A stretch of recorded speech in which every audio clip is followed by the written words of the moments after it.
Godina Harargee lixaatii himatamaa yakka gudeeddii daa'ima waggaa 9 irratti raawwatee hidhaa cimaan adabame. Gabaasa Araarsoo Mammadiif Ahmed Garaadda.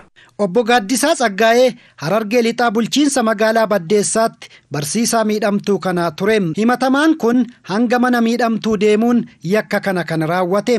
Himatamaan yakkicha akkuma raawwateen to'annoo seeraa jala oolee akkaataa seera yakkaa bara 1996 ba'e keewwata 627 muraa tokkorra darbuun himatamee mana murtii olaanaa godina Harargee lixaaf dhiyaate.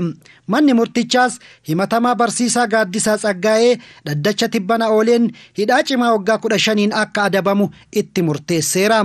Himatamaan hanga mana jireenyaa haadha miidhamtuu deemuun dirqisiisee gudeeduun miidhaa yakkaa saalqunnamtii saala faallaa isaa taate irratti raawwatee waan argameef himatamee keewwata 627 muraa tokko jalatti himatamaa kana irratti adabbii hidhaa cimaa waggaa 15 akka adabamu bu'uura seera deemsa falmii yakkaa keewwata 149 muraa 5tiin sagalee guutuun murteessinee jirra. Murteen boodas namootni dubbisnee yaadanuuf kennan murteen kenname gaarii ta'uu himuun dhimmi daa'immanii fi dubartootaa kan seektara hundaa ta'uu akka qabus dhaamaniiru. Murteen itti kenname kana wal qabate barsiisaadha. Barsiisaan kun kajoollee barsiisu.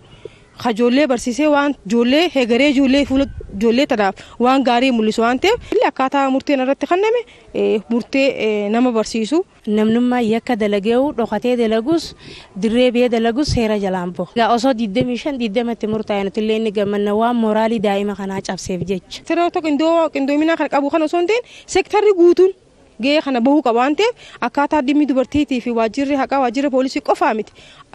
Dhimmi daa'immaniitii fi dhimmi yakkoonni dubartootaa dhimma seektara hundaati. Dhimma nama hundaati waan ta'eef kana keessatti hundinuu gahee guddaa bahuu qabna. Gochoota safuu hawaasaa cabsan keessumattuu yakkoota daa'imman irratti raawwatamu hambisuuf hunduu gahee irraa eeggamu bahachuu qaba.